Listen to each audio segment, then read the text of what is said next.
I mean, the first two race weekends, there was a bit more fireworks, but I think today was interesting. It was more like a classic F1 race, if I could say that. Yeah. I mean, by that point, do you mean the tiny bit boring? Yeah, a There was little bit. suspense. There was suspense, I guess.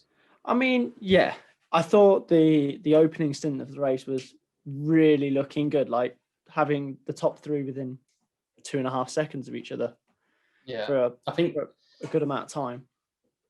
Yeah, I think we always, not always, but I think quite often we need a second pit stop to kind of like add a bit Yeah. of flair into there, because there's a bit of when there's one pit stop, it just seems like there's a lot of management going on.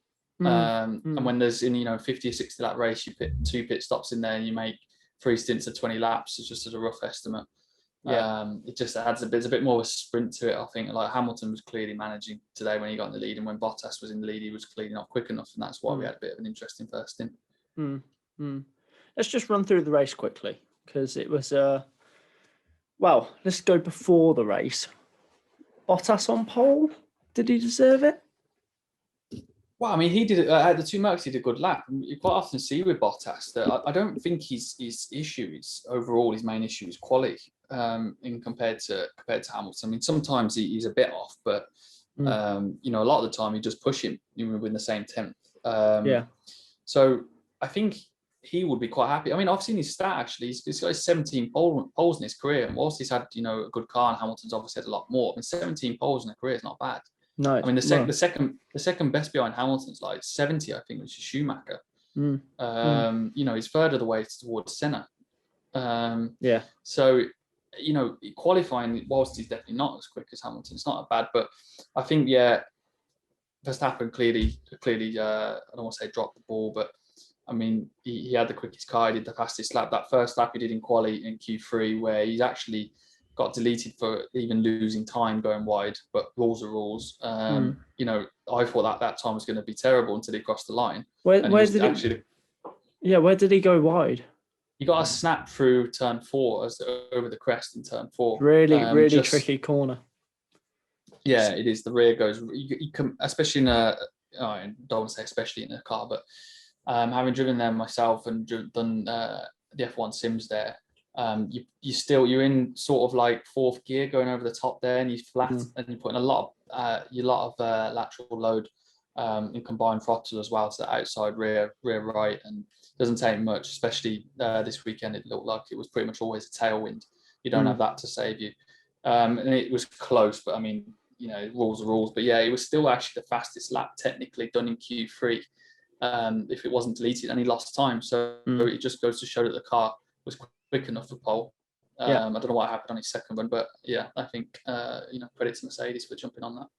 Yeah, exactly. But the start of the race was a good one. It was. I thought Verstappen was going to get it into turn 1. Ran the outside of Hamilton. He almost had it, but the two Mercs got into the lead. Yeah, exactly. Pretty. There wasn't much change. I think I want to say Sainz got ahead of. I can't remember who it was, or lost the position. No, it was Norris ahead of Perez, wasn't it? Yeah, Norris jumped Perez, and sorry. Sergio looked like he struggled to turn on those tyres at the beginning of the race, but so did the top three as well. And I think Norris was the first of soft starters, I think, and he looked like he had that edge off the line. Clearly, it was Sergio starting on the other side, the dirty side. But yeah, that was pretty much one of the only changes in the top 10. Otherwise, it was quite stagnant until obviously we got the safety car for Kimi's misjudgment. If you can have someone like Kimi making that mistake, it just goes to show that it's not easy. Yeah, a bit of a weird one. I think because was it a headwind down the home straight today? Yeah, exactly. Toe would have been strong. I wonder whether he was either speaking on the radio at the time or was looking down at his dash. I know it sounds really stupid and rookie, but that's the only thing I could think of, because otherwise from the camera angle above his head, it just looked like he drove into the back of his teammate, which I'm sure he's not that he's not that silly. No, but I think that I remember racing there in the past. The winds at Portimao are difficult to judge, and it can really change how we'd gear the bike for that home straight because the headwind down there, especially with the because the grandstand on the left as you're going down, is absolutely massive and it really funnels the wind. Yeah. So no, just a bit of a misjudgment by Kimi. But then we had the safety car, and after the safety car, all hell broke loose, really. Yeah, exactly. I mean, I think on the restart, Bottas actually tried to go in turn 14 in the second to last corner, got a snap and backed out of it. It kind of looked like, because we had a helicopter shot from on the live feed, and he looked like he had a snap and realised that was him screwed if he'd carried on going and backed out of it, and then kind of forced. I mean, I could be completely wrong, but that's how it looked, and then kind of got forced himself into, going slow or closer till the line, and it seemed to catch out Hamilton. Verstappen got him on the outside into turn 1. And then we were stagnant for a few laps, and it looked like Max had the pace definitely. Probably didn't have the top straight line top speed to sort of get ahead of Bottas, and Hamilton looked like he was struggling at that point, trying to switch the front tyres on. And at some point, those mediums sort of came to him.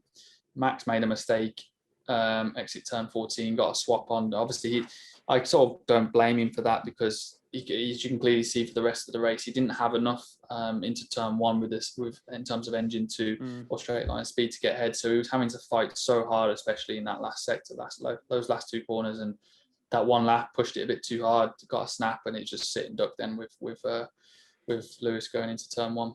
You could see every lap that Max was closing in that middle sector. But then towards the end of the lap, as the last sector, the Mercedes started to stretch, and it was just comfy enough at the end of the straight always to hold that margin. Yeah, I mean, I could be mistaken, but I don't remember really seeing Mercedes under pressure from Max under DRS, like normal conditions through mid-stint. I don't think I saw that often, to be honest. I could be mistaken. I just completely forgot one. But yeah, I think Mercedes clearly had set their car quite well for the race conditions as well as qualifying. And it stayed pretty, once Hamilton had got back past Max, and then, and everyone had got into their running orders today of the top 3. We then had the pit stops. Verstappen came into the pits in 3rd place. Bottas was in 2nd, and Hamilton was in the lead, and Red Bull pulled the gun first. And I think that was probably the defining moment of the race today.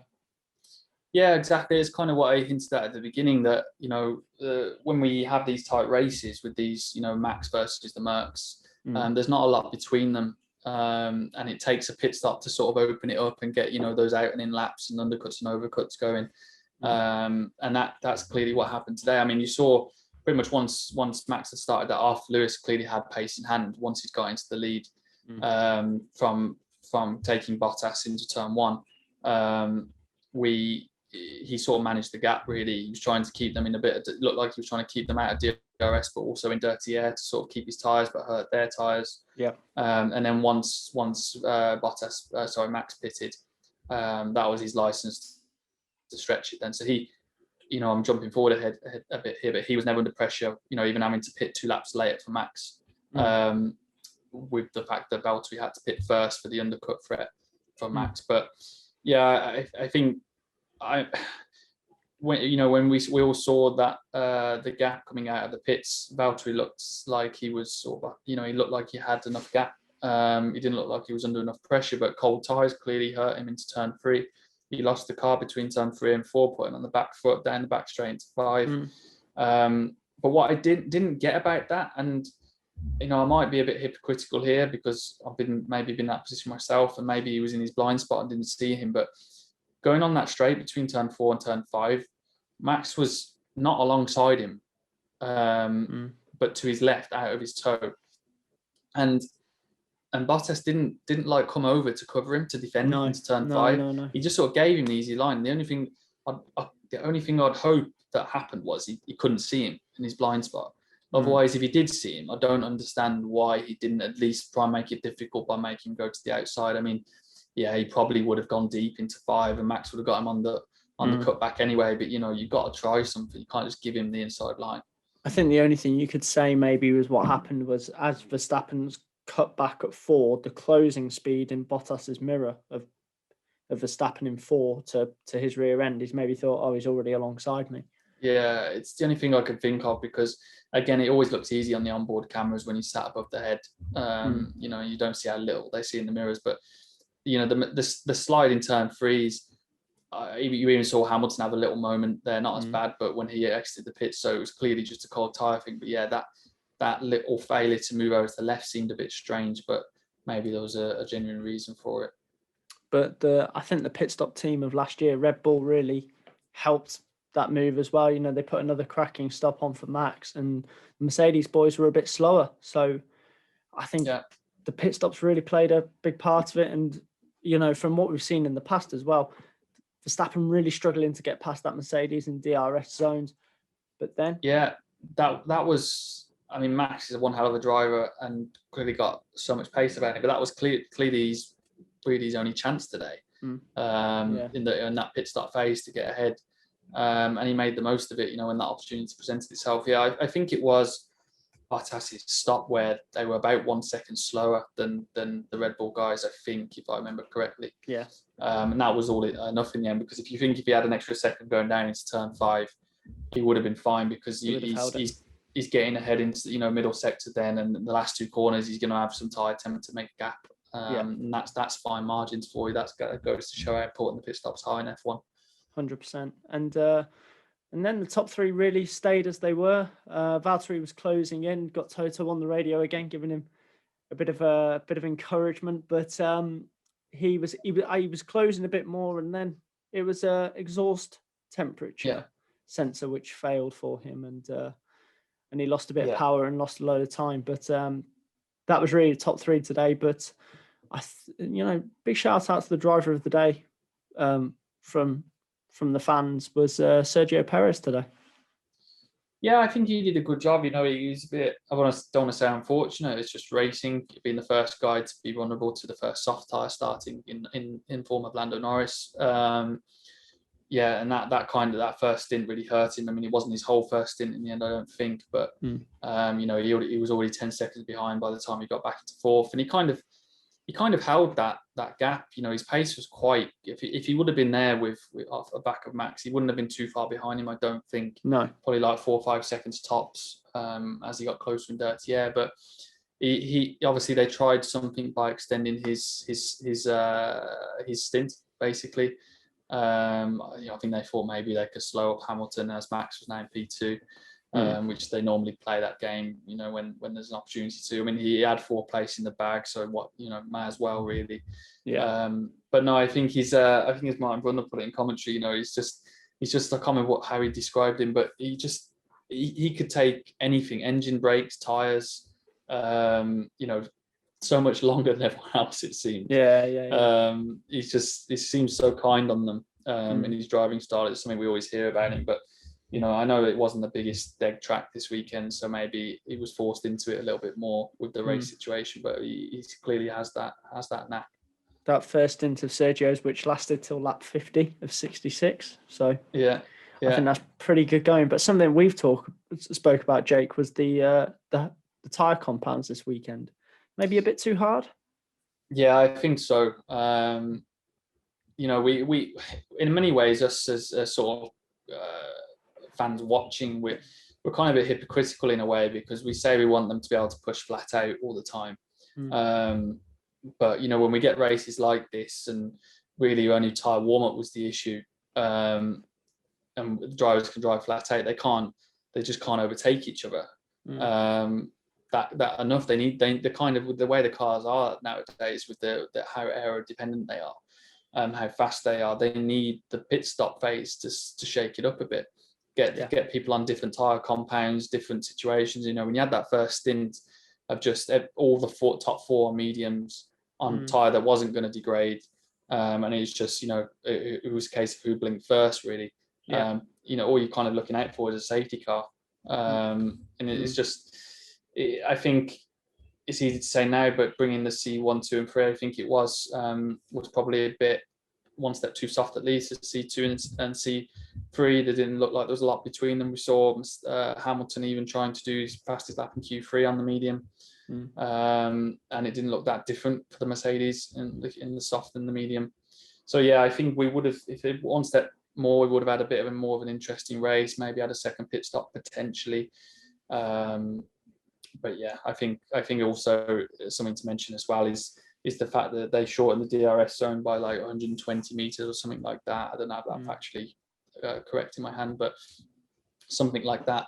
And again, we're maybe hypocritical of complaining about DRS, you know, as not the way forward for the sport, and it definitely isn't. But you clearly see when the DRS zone is maybe, I know we had overtakes in DRS, but when you have guys that are so close on pace, that shortening that today was probably, I want to say 20 or 30 meters too short.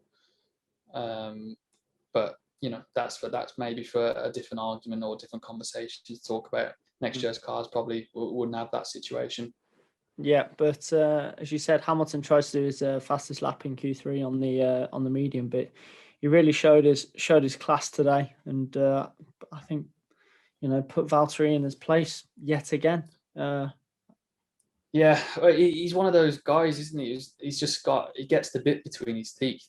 You can just tell. I mean, I suppose in many it's carried with him for his whole career, even when at the beginning. But once you've won so much, and you know, in terms of personal goals, I can only imagine he's got the 8th world title in his mind now. He's won everything, done everything else nearly, and it'd be quite easy, you know, I imagine anyway, to sort of lose a bit of focus or a bit of desire anyway. And he's just the opposite, it seems. He's just every single year, every single race, you know, stint, lap, he's just on it. He just wants to be the fastest. He loves the fight. I think he clearly doesn't. I really don't think he's lying when he says that he wants Red Bull to push him or Max to push him this year.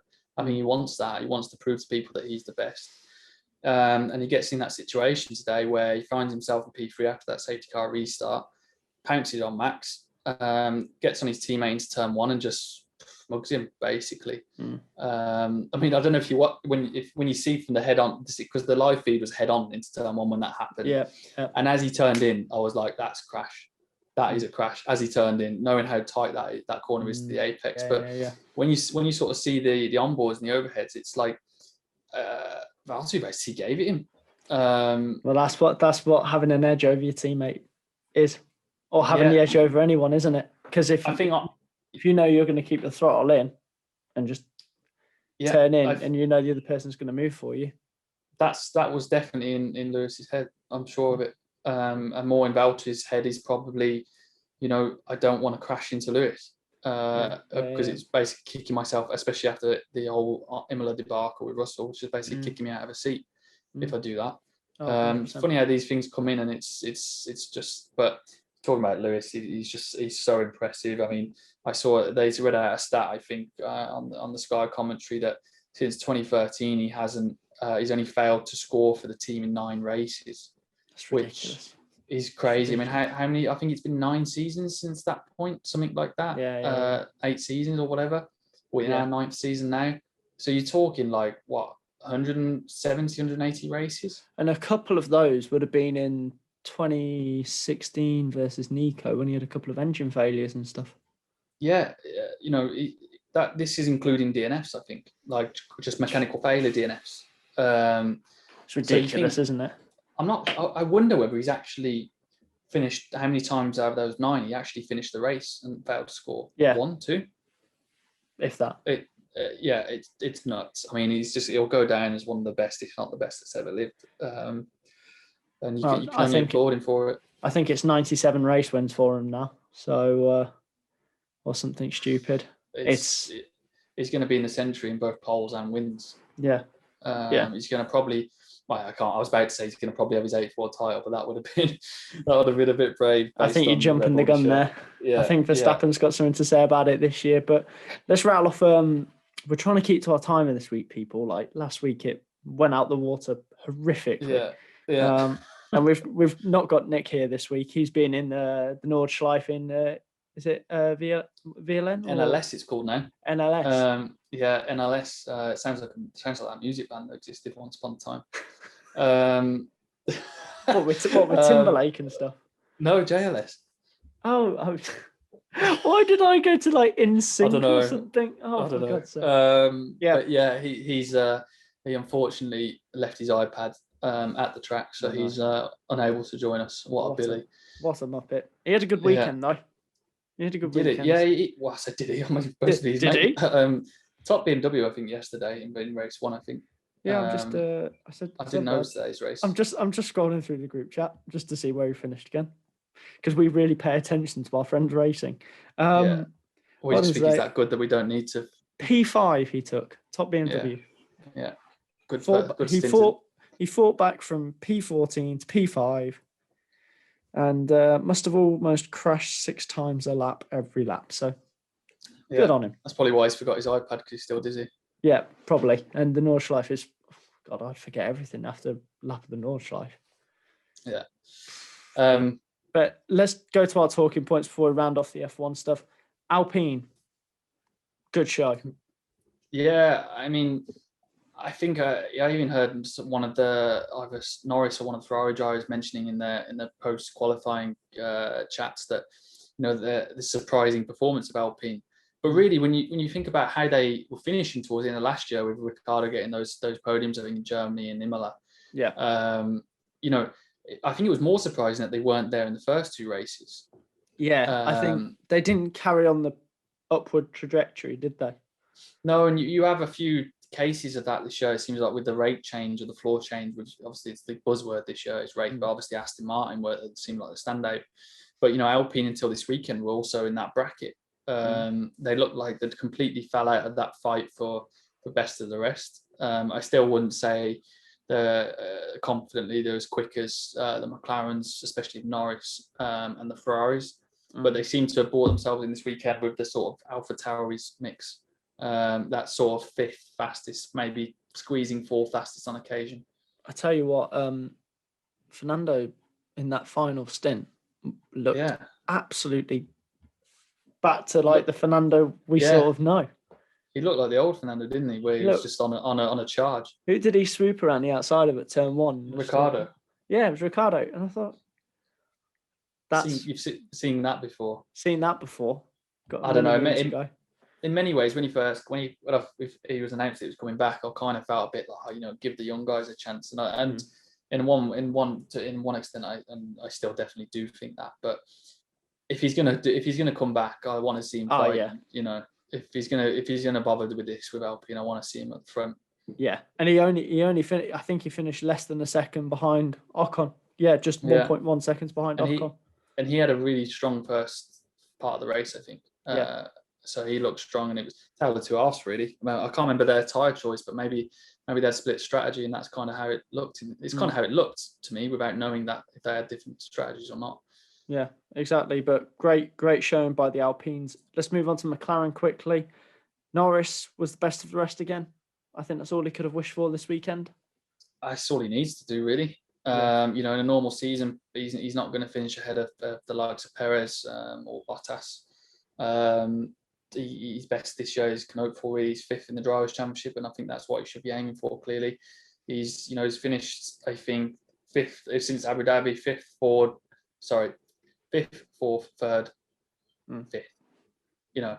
He's on a roll. He's clearly performing at his best. I heard him talk about. He's saying he's trying to spend less time streaming, more time concentrating on F1, and sort of spending a bit of time with Lando. I know he's very happy. Obviously, he's so happy chappy, go lucky, jokester. Yeah. But underneath the helmet and behind the visor, he's a very serious guy. But he seems to have found that right mix so far this year. I think Ricciardo's spurring him on, or at least the reputation of Ricciardo spurring him on, because his actual performance isn't where it should be right now, and needs to be right now. But yeah, I think McLaren have a good car. Mercedes engine's clearly strong, and they seem, whilst Alpine were strong this weekend, it was, they weren't there in the first 2 races, and it's going to be more about having a consistent package, which it seems like McLaren and Ferrari even now do seem to have. P16 in qualifying for Ricciardo. A big fight back today to P9 or P10? P9 he got just ahead of Gasly. I think that will spur him on, to be honest. I think to get back inside the points after what was a absolutely disastrous qualifying, I think that's going to give him a little bit more confidence, maybe. Yeah, I think if he hadn't scored points after yesterday, he would have gone home, a bit feeling sorry for himself. So yeah, I don't think a driver like him needs a pick me up like that, and he's definitely targeting more than P9, especially when he sees his teammate always in the top 5 at the moment. But no, that P16 was strange. I mean, it's funny because between Q1 and Q2, they actually showed his lap on board. And Karan Chandler was commenting over, and I was thinking the same thing that he was. It didn't even look that bad. I mean, it didn't look like it was on the ragged edge, but it didn't look like, he should be slower than George in the Williams, for example. It didn't look that bad. So it was a bit of a strange one. Maybe something happened that I hadn't heard about. But yeah, beyond the scenes, he's definitely still missing, a few tenths compared to Norris. Missing something. And the final thing we'll touch on before your driver of the day, Jake, is Aston Martin. Speaking of struggling, struggle street, yeah. I mean, it was really good to see Vettel get into Q3. I was really pleased about that, and he beat Lance today as well. Yeah. So I think it's good for me. It's really good to see that this weekend they've performed on a level. So it's not like just Vettel's back there and you're going, oh, but look at Lance, he's well ahead, or you know, or vice versa. I think that is the potential of the car at the minute. Yeah, and it is struggling. It's clearly sort of 7th, 8th fastest really. You put Alpine and AlphaTauri in that sort of 5th, 6th brackets. You're talking best Aston Martin 7th really, 7th fastest. So yeah, sort of finishing where he did in 13th is kind of what you'd expect. Maybe you should be ahead of the Alfa Romeo. Yeah. But Stroll is not. It's pretty much in the same place anyway. So. No, I think it will give him some confidence getting to Q3, which will be beneficial for the team, having him, a bit more sort of confident around the place. Yeah. But yeah, they had an upgrade package, I think, on Stroll's car this week, which they seemed to be very pleased about, but it didn't seem to help him in qualifying anyway. In the race, Stroll looked a bit more competitive, at least compared to Vettel. So maybe next race, Vettel gets that new package as well. And you never know what might happen, but they need to improve. At the same time, first year of Aston Martin, the big rule change next year. Clearly, they're not going to be able to change the rules to suit them this year. So I do anticipate them calling time, at least on development of this year's car, very early, and moving, resources or their new sort of founded resource with the money now into the 2022 car, probably. Yeah, and we mentioned Giovinazzi there quickly. I think he's driving at a good level at the minute, so I wasn't too surprised to see him beat Vettel and Stroll. He's at least in my eyes, he's the most forgotten man on the Formula One grid. Yeah. I honestly, and this is not an insult to him, I just don't know he's there. He's not doing anything bad. He's not doing anything wrong, like controversial. He's not saying anything bad. He's not crashing, but he's equally not in a car that can deliver points all the time. So he's just, if Kimi wasn't Kimi, we'd forget about him as well. It seems like they're just in that's their place right now in that car. But him himself, I think he's doing a good job for sure. Quite a solid race ahead of Tsunoda, just behind Sainz. So he has a good chance of keeping that seat, I think. Yeah, for sure. And to round off the Formula One, Jake, driver of the day. I think I'll go Hamilton. It's the obvious one. Every week. I know it's the obvious one, but you go back. You go back down to P3, you get back ahead, go around outside your teammate, you make it look easy. It is so underrated, that drive, I think. Yeah. And Bottas is a quality driver, but you see what he makes him look like sometimes. Yeah. How about yours? I'm going to go for Fernando.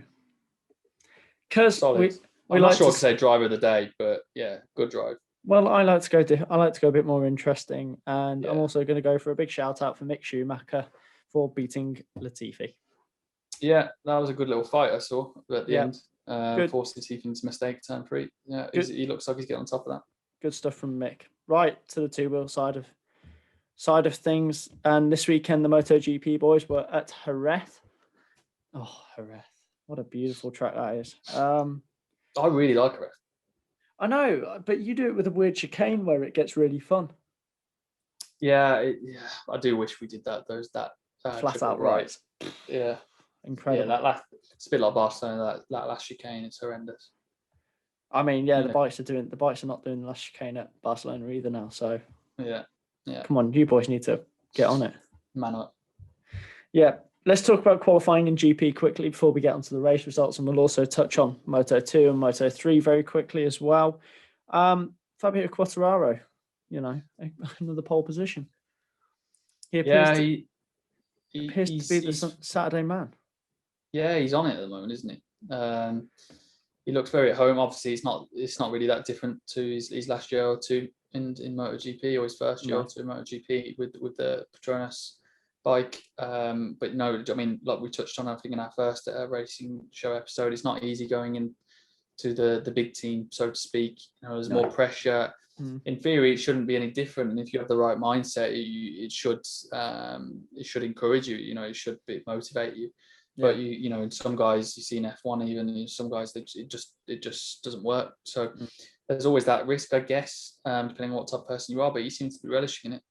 Yeah, no, it was another great pole position, and then second place Franco Morbidelli on the 2019 bike. And people, we must stress this to you, is the 2019 bike, because Franco has said it in every interview this weekend you could imagine.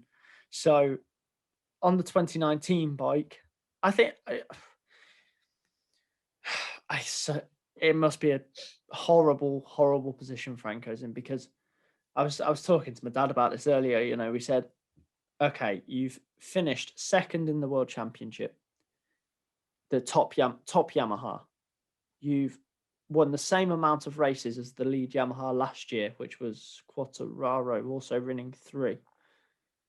But you've beat him in the championship. So you've done everything in your power to be top Yamaha, most race wins. Yeah. And you get put on a worse bike than your teammate and the factory boys. And your teammate's been upgraded to the factory. If anything, it's more impressive mentally. More than its actual, results. Results, it comes into the mental side of it, I guess. But it's so easy to, in that position, to see that drive of the he's a Movistar Yamaha, the sponsor now. As a factory squad. Yeah, it'd be so easy to think you're being overlooked for that. Not only that, you're not even been given the same equipment. And then you've also got Fabio saying, the 2021 chassis gives me so much more feel, and I can be more aggressive with it, and I can not ride on the limit all the time. So I mean that part of it's hard. Only he knows whether he's being truthful with that. Yeah, exactly. A lot of that could be politically to his benefit. It could even be a very clever move to say that. But just the things we do know, to say that you're being overlooked for that, for your teammate that you did beat in the end in the championship, and not even given the same bike, just in a different livery. That's meant that be very easy to be, start to get a bit disjointed, or just to lose focus, to think why bother, shall I go somewhere else, instead of actually doing what got you there in the first place and will get you to the top in the future, which is focusing on doing the best job you can. It's very easy to lose sight of that, and he's doing it, and I think he will get a lot of respect for it. If it doesn't work out at Yamaha, I'm sure he's going to go somewhere else. Aprilia must be absolutely kicking the door down for him. Suzuki, I think he'd go very well on. I'm not sure he'd go great on something like a KTM or a Honda, really. He's got such a smooth style. The only one I can see at the moment confidently is the Suzuki. I don't know why they would change from Rins and Mir. I don't think the team would choose to do that. But if one of those riders decided to leave, like Maverick did those years ago, I'm pretty sure he'd be the first on the list for that kind of team. Maybe we'd see something like the old Repsol Honda used to have a 3-bike team. Was that when Dovizioso was there as well? Dovizioso, Pedrosa, and Stoner, yeah. Yeah, I remember that. I think that's when I started watching bike racing. Yeah, so, never know. Maybe see something like that. But let's look at the race today. And Viva Miller. Do you follow Viva Miller on Instagram? No, you always tell me to, and I always forget. I need to follow that. Get on the Viva Miller page. But yeah, Viva Miller won today. Jack Miller, absolutely astounding ride from him. But the big talking points there was Fabio Quartararo, who got, I think it's about half race distance, 3/4 race distance, and dropped like a stone. And everyone was thinking, oh, is it the tyre? You know, what's going on with this? And it turns out it's come out this evening and this afternoon it was arm pump. Bit of a weird one. I mean, only you can tell me how hard that is. I mean, normally you can feel it sort of setting on a bit, and it's like this is getting bad. Yeah. This is interesting now. But he said he literally grabbed the brake at one point and just absolutely nothing there. So I think it's got to be so disconcerting on a bike. Yeah, it's horrible. It just feels like you've got no power. Yeah, it's horrible. It's really difficult. So he's a bit unsure what's caused it, and he's going to he'll probably go down the surgery route now. It's a bit worrying, isn't it? It's a bit, just when he's not getting on top of it, doing a good job. He looks strong, and it's just what you don't need. I mean, his pace was super fast at the start of the race as well. So I think he's going to get on it. But speaking of people who have had arm pump operations, 3 weeks ago, Jack Miller had an arm pump operation, and it's clear it's worked for him because, that was he reeled Fabio in at the start. He reeled him in and then overtook him, and then Fabio dropped like a stone. So, yeah, easily Jack's best ride of his career today. And then I don't remember Ducatis going that well around Jerez. No, they don't. So how are they 1-2? What's gone on there? I think they've got two guys who hustle. I think they've got two guys who just absolutely batter a bike around a circuit. I think, it's kind of like the old Casey Stone. Casey Stoner was the same. He'd absolutely muscle anything around any circuit. And Jack's very much that all action. And then you look at Pecco, Francesco Bagnaia, really getting off the bike, turning it with his body through Crivier and the fast rights at the end of the laps. Francesco was using third gear for the first one, short shifting to fourth for the second one.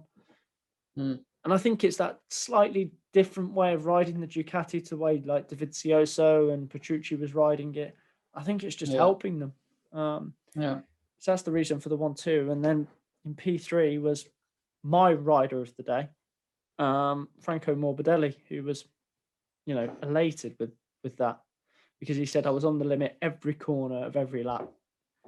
And he said it felt like a win on the 29th. I bet it does. I mean, again, it's very, I don't want to sound like I'm being very obtuse towards him here, but it's so easy to, if I was in his position, I would be bigging that ride up as much as I could. I'd be telling everyone how good I was and how hard that was for me to do, and therefore how great I am for doing it. And that sounds like what he's doing. But the ride itself is impressive still. Although Quartararo dropped back and technically on the Yamaha, he's still miles ahead of Rossi on the same bike. Well, he's not on the same bike, is he? I'm not sure how factory Rossi's is. I think it's pretty damn factory though.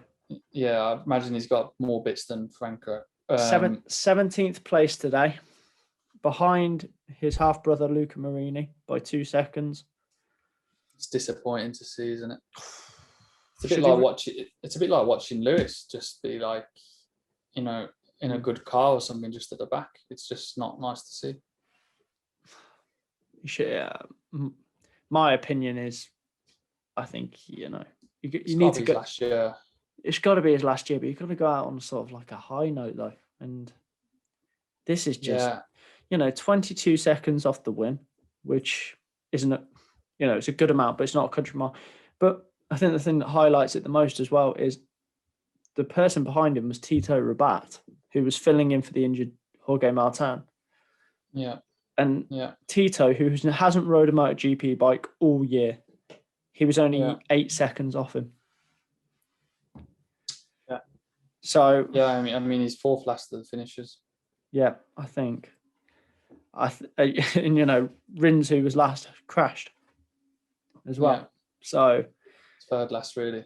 Yeah, I think really sad to see for Valentino. Hopefully he can rekindle. Let's not forget. He qualified fourth in, yeah. I was going to say that. Yeah, exactly. So there's some speed there. He needs to find what's exactly going on and see. I think we'd just like to see him get on a podium or two, this year, and then just say, you know what, that'll do. Yeah, 100%. That's it.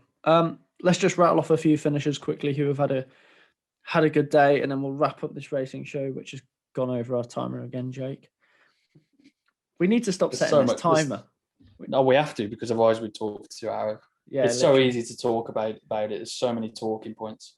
I know, but that was the problem last week with Nick. Yeah, it's just way too much to talk about, and then you've got everybody. Oh God.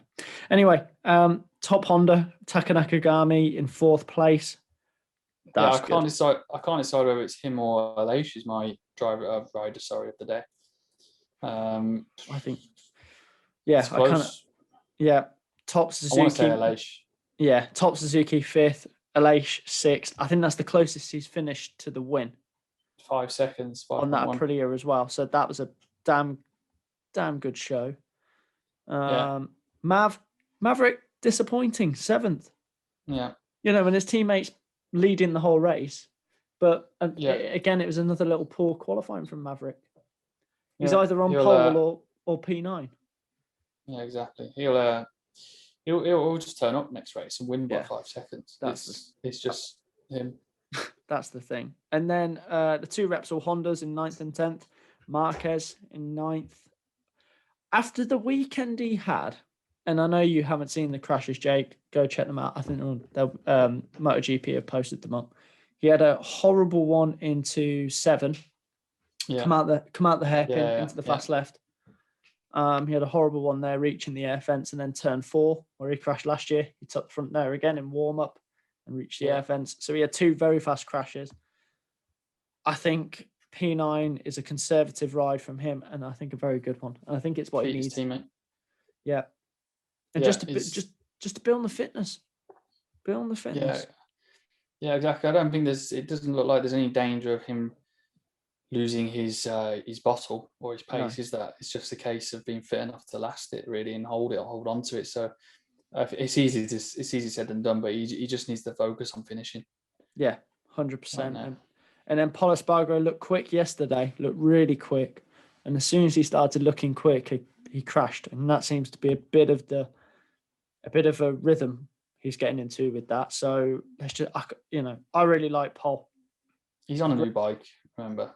All action, and I think he's going to come good eventually. Honda, it's a bit like the second Red Bull seat. Honda, at some point, they have to commit to somebody in that second ride, and just say, Marquez is a bit of a freak, a bit like Verstappen. I think if you're going to win a championship, you're going to need somebody else with him. I think King Lorenzo was a bit of a mistake on that front, putting him in there. I don't think that was ever really going to work. Jorge's style is so smooth, and it's just the complete opposite of the Honda.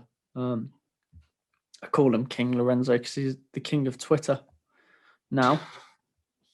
Love to get him on here one day. That'd be brilliant. I'm just going to run through Moto 2 and Moto 3 quickly for everybody. Fabio Di Gianantonio on the Gresini Moto 2 machine won today, and I think that is really great to see for that team, because Fausto Gresini, the owner and the director of Gresini Racing, who also ran the Aprilia team, unfortunately died of COVID earlier this year. So I think that's a really great result to see for the family. And for Fabio himself, that's his first win in Moto 2. Jake Dixon, the Brit, was ruled out due to a concussion this morning. So unfortunately, he didn't participate. But Sam Lowes finished in 3rd, Sam was really over the moon with it, properly over the moon, because he, after the crash at Portimao, I think it took the sail out of his wind, and he was finding it. The first couple of rounds, he found it quite good to get into rhythm and get the poles, get the wins. But then Portimao found it a bit more difficult. And at Jerez, he said yesterday he was on the limit in qualifying, and he had a little crash which showed it. I saw that. That was just, that is the limit. He had the pole lap sewn up at the last corner, and then someone managed to semi-crash. Yeah. So and then goes and crashes 2 corners later. I know, so that was impressive. But yeah, really solid 3rd place today for Sam. And then Moto3 very quickly. The rookie sensation Pedro Acosta has won again, which he's the first ever rookie to score 4 Grand Prix podiums in a row, and that's his 3rd win in a row. Is he an alien? He is. He's going to, definitely big name for the future, and I think he will win the championship this year. And then the polar opposite behind him, the most experienced man. Do you remember a couple of years ago he grabbed somebody's front brake on the really on the straight in Mazzano? Bonatti, Romano Fenati in 2nd, and then Jeremy Alcoba in 3rd, who did 2 penalty loop laps things. The long lap do in GP now. He did 2 of those for penalties and still finished 3rd. Good effort. You'd be over the moon with that, wouldn't you? But the last corner was chaos. Typical Moto3. Who lunged? I want to say if it was like one of the KTMs just lunged and wiped about 3 people out. So that was interesting. Love Moto3. Typical last corner Jerez. But we'll wrap it up there, Jake. That's another prolonged. We've done all right. We've done all right there. I think it's a good effort. I think it's probably over off now, just about. Yeah, but we'll have another one of these next week because it's the Barcelona Grand Prix next weekend. I don't know if there's any bikes on. It's how well prepared we are here. Is there any bikes on? I'm not sure. I don't think there is. I couldn't tell you. Actually, one sec. I'll tell you. No, next one is a French Grand Prix. Yeah, French Grand Prix in 2 weeks. So we're going to have an F1 racing show next week. So we can... And we'll have Nick. Oh, we could talk about Formula E even. Is that next weekend? Monaco. Oh, yeah. Oh, so you're spending next week in Monaco then? I'm indeed. You know what? They say it's a hard life for racing drivers, isn't it, Jake? And for you. It actually is. It actually is. Well, you don't even race a car anymore, do you, really? Oh, well, no. I know. At some point. Well, I need to get back on a bike as well. But I tell you what, we're all working towards it. So, no, it's all good. Yeah, it's all good. But thanks for tuning in, guys. I will say this quickly. We've had a great week on the HYM podcast here. We had, if you haven't checked it out already, go listen to the episode with Marcus Armstrong. Incredible reception to that. And we just want to thank you all for that because it was, we've put episode 10 that was, and it's a really wide audience of people, and the comments and the support of it was fantastic. So we're going to definitely be trying to bring in more F2 content to the channel. We've got a couple lined up. Yeah. I mean, by the time everyone listens to this, because there will be everyone in the world listens to this episode tomorrow. By the time everyone does on Monday, it will be 2 days away, and you'll only have to wait a few hours, probably 12 hours, to see the announcement of who that is. Coming out on Wednesday. On our next podcast, that's coming out on Wednesday. I won't mention who it is yet. But you mentioned that other driver on it who we've already recorded with. Yeah. Yeah, don't say his name again because we've had to bleep his name out. Yeah. Because to be honest, I lose track. We did. I mean, to be fair, we filmed him a little bit. We filmed him a while ago, but we've had to bleep his name out. Yeah, I lose track. of when that was. So. I know, but everyone will be chuffed to bits when it comes out. Oh yeah, that'll be a good one. But thanks guys for the support this week on the channel. It's been really, really good. So we're gonna keep bringing you this content, and there's way more to come in the future. So don't worry. Only just getting started. For sure. But anyway, that's been the racing show for this week, guys. We'll catch you next weekend, same time. See you later. Last one. Cheers, guys.